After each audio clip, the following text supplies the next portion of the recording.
कैसे हैं आप सब लोग। उम्मीद है अच्छे होंगे और तैयारी कर रहे होंगे उत्तर प्रदेश पुलिस के लिए। तो आइए चलते हैं आज की क्लास में, देखते हैं। कल जैसे पिछली क्लास में हमने पढ़ा था वर्ण के बारे में, तो वहाँ बताया गया था जो वर्ण होता है उसके दो भाग होते हैं। पहला तो स्वर, दूसरा व्यंजन। ठीक है, स्वर के भी तीन भाग कल बताए गए हैं, व्यंजन के भी तीन भाग बताए गए हैं। तो जो लोग क्लास पिछली नहीं देखे हैं वो क्लास देख लें और यकीन करके उत्तर प्रदेश पुलिस की तैयारी करें मुझसे। अगर आप मुझसे तैयारी नहीं करते हैं तो फिर आपकी गारंटी है वो आप जानिए। और जितना मैं पढ़ा रहा हूँ उसको अगर आप पढ़ेंगे तो फिर मेरी जिम्मेदारी बन जाती है। और यकीन मानिए, जितना मैं बता रहा हूँ, जितना मैं बताता जाऊँ उतना आप कर लीजिए, क्योंकि आपको नहीं पता।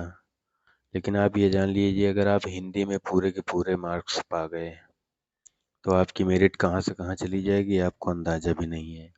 और जिन बच्चों का हिंदी में अगर 2-4 नंबर भी कम हो गया तो मान लीजिए फिर मुश्किल ही आएगी। इसलिए जितना बता रहा हूँ उतना कर लीजिए, क्योंकि मुझे ऐसा लगता है कि मुझसे ज़्यादा अनुभव आपको नहीं है। ठीक है, और अगर आप अपने आप को ही लगा रहे हैं कि नहीं मुझे सबसे ज़्यादा अनुभव है, सामने वाले को नहीं है, तो फिर बेस्ट ऑफ लक, करते रहिए, पेपर के बाद मिल लीजिएगा। चलिए ठीक है, आज देखते हैं। आज का टॉपिक है शब्द। अब शब्द क्या होता है? तो एक या एक से अधिक जो वर्ण होते हैं, जो अक्षर, उनसे बनी हुई स्वतंत्र और सार्थक ध्वनि को शब्द कहते हैं। एक या एक से अधिक वर्णों या शब्दों को मिलाकर के शब्द बनता है, लेकिन वो सार्थक होने चाहिए। जैसे कि कुत्ता, शेर, कमल, नयन, प्रासाद। प्रासाद माने महल होता है, लिख लीजिएगा महल। सर्वव्यापी, परमात्मा। इनमें एक या एक से अधिक शब्द अक्षर मिले हैं और कोई ना कोई बढ़िया शब्द बना है जिसका कोई ना कोई अर्थ है। तो शब्द भेद। शब्द भेद तीन प्रकार से देखे जाते हैं। पहला देखा जाता है उत्पत्ति के आधार पर, दूसरा बनावट के आधार पर, तीसरा प्रयोग के आधार पर। ये पढ़ना है आपको और यहाँ से क्वेश्चन पूछे भी जाते हैं। तो चलिए आइए देखते हैं। पहला उत्पत्ति के आधार पर। उत्पत्ति के आधार पर चार प्रकार के हैं। तद्भव, तत्सम, देशज, विदेशज। ठीक, ये चार पार्ट हैं उत्पत्ति के आधार पर। उत्पत्ति मतलब बनने के, कहाँ से निकले हैं। उत्पत्ति के आधार पर कैसे इनका शुरुआती सिस्टम है वहाँ से देखा गया। तो तद्भव, तत्सम तो आप जानते हैं। तत्सम क्या होते हैं? वो जो संस्कृत से शब्द सीधे उठा के डायरेक्ट हिंदी में प्रयोग कर लिए जाते हैं। मतलब संस्कृत भाषा से उठाए गए और बिना उनका रूप बदले सीधा हिंदी में प्रयोग कर दिया गया, तो उनको तत्सम कहा जाता है। शुद्ध रूप यही माना जाता है। तद्भव जो संस्कृत से तो लिए जाते हैं, लेकिन रास्ते में थोड़ा बहुत उनको रूप बदल दिया जाता है, तो वो होते हैं तद्भव। तो जैसे रात है, रात्रि, तो रात्रि क्या है आपका? तत्सम है। रात क्या है? तद्भव। सूर्य जो ब्रैकेट में लिखा है ये आपका तत्सम है, और सूरज क्या है? तद्भव है। तो इस प्रकार चलिए आगे देखो। अब जैसे देशज शब्द होते हैं, देशज। देशज शब्द से ही समझ में आना चाहिए, देशज। जो शब्द क्षेत्रीय प्रभाव के कारण परिस्थिति व आवश्यकता अनुसार बनकर प्रचलित हो गए हैं। मतलब क्षेत्र का प्रभाव दिखा। ठीक है, इनमें ऐसे शब्द जिनमें क्षेत्र का प्रभाव दिखा है, वो परिस्थिति व आवश्यकता अनुसार बनकर चेंज होते चले गए और देशज कहलाए। जैसे पगड़ी, गाड़ी, थैला, पेट, खटखटाना, ये सब देशज शब्द है। इनको लिखते रहिएगा, मेरा कहना अभी मान लीजिए, अन्यथा पेपर के बाद पछताएंगे। यही सब पूछा जाता है पेपर में कि निम्न में से कौन सा देशज शब्द है। इस प्रकार क्वेश्चन बनते हैं। विदेशी या विदेशज। अब विदेशी जातियों के संपर्क में आने पर उनकी भाषा के बहुत सारे शब्द हिंदी में प्रयोग होने लगे। ठीक है, तो उनको विदेशज कहा गया। तो इनमें कौन कौन से विदेशज है, किस किस भाषा से कौन कौन सा है, बहुत इंपॉर्टेंट, इसको ध्यान से पढ़िएगा। यहाँ से एक नंबर मान के चलिए कि आपको मिलना है। तो चलिए आइए देखते हैं। जैसे अंग्रेजी भाषा से क्या क्या लिया गया। अंग्रेजी भाषा से कॉलेज। अब कॉलेज को स्पेलिंग में कॉलेज COLL लिख करके लिखते हैं ना, वो कॉलेज अंग्रेजी का है, तो कॉलेज। पेंसिल, अब पेंसिल की भी स्पेलिंग आप डायरेक्ट पेंसिल लिखते हैं। रेडियो, रेडियो की भी स्पेलिंग RADIO करके आप डायरेक्ट लिखते हैं। टेलीविज़न, टेलीविज़न को टेलीविज़न ही इंग्लिश में लिखते हैं। डॉक्टर को भी डॉक्टर लिखते हैं। लेटर बॉक्स को भी लेटर बॉक्स ही लिखते हैं। पेन, पेन को भी PEN लिखते हो। टिकट को भी टिकट की स्पेलिंग में लिखते हो डायरेक्ट। मशीन, MACHIN, मशीन को भी मशीन लिखते हो। सिगरेट को भी सिगरेट लिखते हो। साइकिल को भी साइकिल लिखते हो। बोतल इत्यादि शब्द ये अंग्रेजी के हैं, ये लिख लीजिएगा आप। फारसी भाषा के कौन से शब्द हैं? फारसी भाषा के शब्द पूछे जाते हैं। अब फारसी भाषा के शब्द हैं जैसे अनार, चश्मा, जमींदार, दुकानदार, दरबार, नमक, नमूना, बीमार, बर्फ, रुमाल, आदमी, चुगलखोर, गंदगी, चापलूसी, ये इतने शब्द फारसी के हैं। बहुत अच्छी ये PDF है कि आपको इतने सारे शब्द एक ही जगह मिल गए, इनको आप लिख लीजिए, अन्यथा आप बाद में पछताने के अलावा आपके पास कोई अदर ऑप्शन नहीं बचेगा। तो जितना बता रहा हूँ उतना आप करते रहिए। अगला है अरबी भाषा के शब्द। औलाद, अमीर, कत्ल, कलम, कानून, खत, फकीर, रिश्वत, औरत, कैदी, मालिक और गरीब, ये आपको याद करने पड़ेंगे कि ये अरबी भाषा के शब्द हैं। तुर्की भाषा के शब्द। कैंची, चाकू, तोप, बारूद, लाश, दरोगा, बहादुर इत्यादि तुर्की भाषा के शब्द हैं। पुर्तगाली के कौन कौन से हैं? अचार, आलपिन, कारतूस, गमला, चाबी, तिजोरी, तौलिया, फीता, साबुन, तंबाकू, कॉफ़ी और कमीज। फ्रांसीसी के कौन से हैं? फ्रांसीसी का मतलब हल्का सा इंग्लिश मिक्स, हल्का सा इंग्लिश मिक्स, जैसे पुलिस, कार्टून, इंजीनियर, कर्फ्यू, बिगुल। पुलिस, कार्टून, इंजीनियर, कर्फ्यू, बिगुल, ये फ्रांसीसी के हैं। और चीनी भाषा के कौन कौन से हैं? आइए ध्यान से। तो चीनी भाषा वाले जो शब्द हैं जैसे तूफान, लीची, चाय, पटाखा इत्यादि चीनी भाषा के शब्द हैं। यूनानी भाषा के कौन कौन से हैं? टेलीफोन, टेलीग्राफ, एटम और डेल्टा, ये यूनानी शब्द हैं। और रिक्शा कैसा शब्द है? जापानी। तो अब आइए आगे देखते हैं बनावट के आधार पर। अभी इससे पहले हम लोग उत्पत्ति के आधार पर देख रहे थे, अब बनावट के आधार पर। तो बनावट में 3 प्रकार से है, रूढ़, यौगिक और योग रूढ़।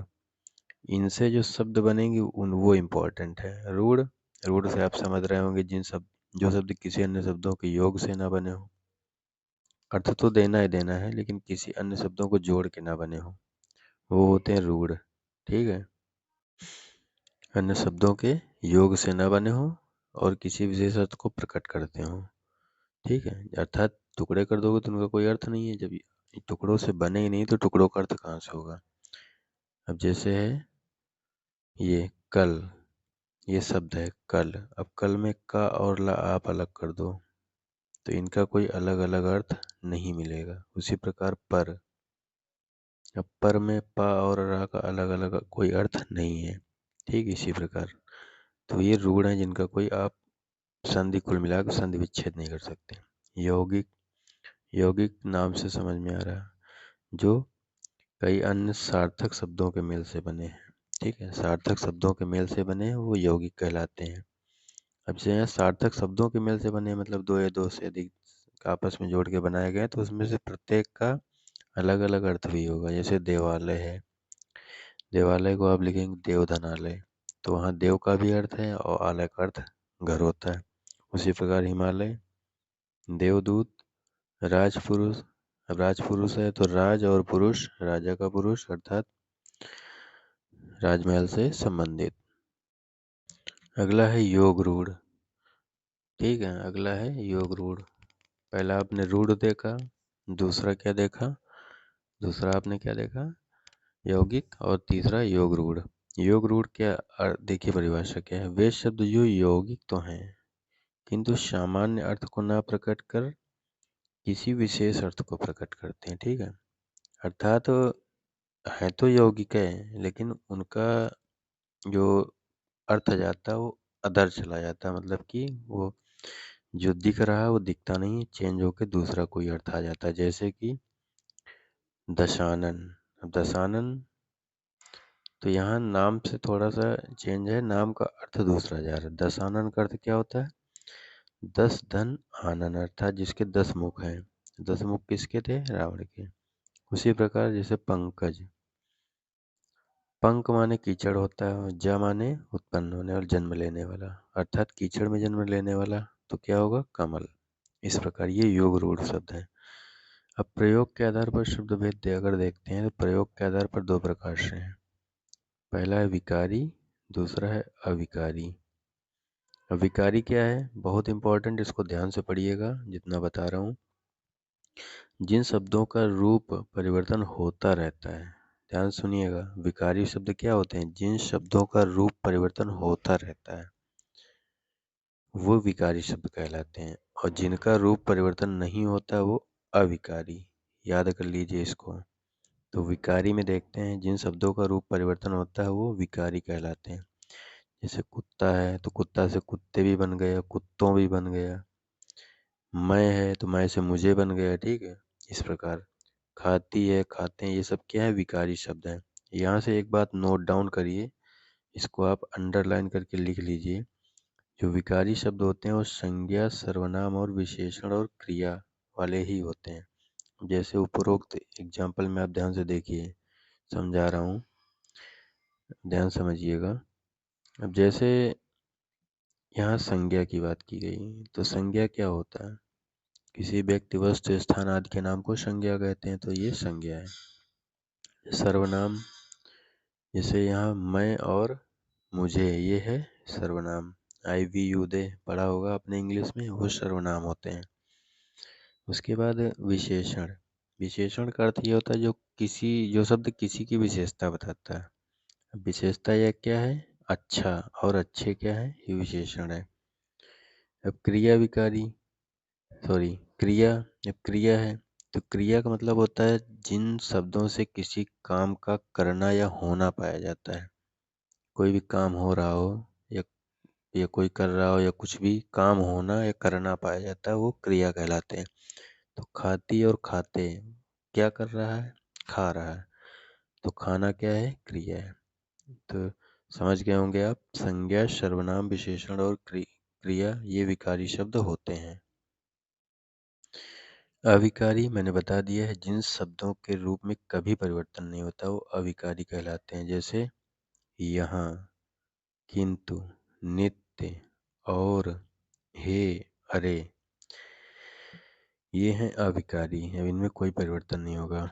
इनमें क्रिया विशेषण हो सकते हैं, संबंध बोधक हो सकते हैं, समुच्चय बोधक और विस्मयादि बोधक हो सकते हैं, ठीक। कुल मिला के 4 ऊपर 4 नीचे 4 4 टोटल 8 भेद होते हैं शब्द के। ये तो आपने बचपन से पढ़ा होगा ना। Noun, pronoun, verb, adverb, adjective, preposition, conjunction, interjection, ये आपने बचपन से पढ़ा होगा। कक्षा 6-7 में वही चीज़ है, यहाँ हिंदी में बताई गई है। एक बात तो वो आप लोग लिख समझ लीजिए, जो लोग नए हैं, हिंदी में एग्जाम्पल ज़्यादा पूछे जाते हैं, तो ये एग्जाम्पल नोट डाउन करिएगा ध्यान से। अब जैसे मैंने बता दिया, प्रयोग के आधार पर शब्द कितने प्रकार के होते हैं? 8 प्रकार के। वही है जो इंग्लिश वाला नाउन प्रोनाउन वाला। संज्ञा, सर्वनाम, विशेषण, क्रिया, क्रिया विशेषण, संबंध बोधक, समुच्चय बोधक, विस्मयादि बोधक। ये नाम आप टेंशन मत लीजिए, इतना बेहतरीन पर बताएंगे, इतना बेहतरीन समझा देंगे कि आपको कोई अगर नींद से उठा करके भी बोलेगा तो आप तुरंत इनके एग्जाम्पल बता ले जाएंगे। तो आप टेंशन मत लीजिए, बशर्ते अभी लिख लीजिए, ठीक है। अर्थ की दृष्टि से शब्द भेद कितने होते हैं? 2। अर्थ, सार्थक और निरर्थक। सार्थक समझ रहे होंगे, जो जिनका कुछ न कुछ अर्थ हो, सार्थक हो जाएंगे। जैसे रोटी, पानी, ममता, डंडा, साइकिल, बैल, रूम, मकान इत्यादि। अब निरर्थक में जिनका कोई अर्थ नहीं है, लेकिन निरर्थक प्रयोग कहाँ होते हैं? ये सार्थक के पीछे ही लगते हैं। जैसे हम लोग गांव घर में बोलते हैं रोटी वोटी, पानी वानी, डंडा वंडा। तो इनमें रोटी तो आपका क्या है? सार्थक, लेकिन वोटी क्या है? निरर्थक। पानी तो सार्थक है लेकिन वाणी निरर्थक। डंडा तो आपका सार्थक है लेकिन वंडा क्या है? निरर्थक है। इस प्रकार, ठीक है। और निरर्थक शब्दों पर व्याकरण में कोई विचार नहीं किया जाता है। एक बात आप लोग और नोट डाउन कर लीजिए कि उत्तर प्रदेश पुलिस में हिंदी का बहुत बड़ा योगदान है। जिसके अगर फुल मार्क्स ना आए हिंदी में तो आप मान लीजिए उसका सिलेक्शन मुश्किल हो जाता है। मैं ये नहीं कह रहा हूँ कि होता नहीं है, मुश्किल हो जाता है। तो हिंदी को टारगेट करिए और उसके अलावा जीके जीएस आप पूरी कर नहीं सकते हैं। कोई भी बंदा पूरे के पूरे मार्क्स जीके जीएस में कभी नहीं पाता। मैथ अगर जिसकी कमज़ोर है तो वो रीजनिंग में टारगेट कीजिए। तो हिंदी और रीजनिंग दो में आप टारगेट करिए। हिंदी में तो 100% टारगेट करिए कि आपको पूरे पूरे मार्क्स मिले। रीजनिंग में अगर एक आधा गलत हो जाता है तो चल जाएगा। किन्हीं दो टॉपिक में, चार चीज़ों में से जीके जीएस मैथ हिंदी और रीजनिंग, इनमें से जो भी आपके हों, दो टॉपिक चारों पार्ट्स में से किन्हीं दो पर आपको फुल मार्क्स के लगभग फुल मार्क्स लाने ही पड़ेंगे, तभी आप सिलेक्शन ले पाएंगे। धन्यवाद।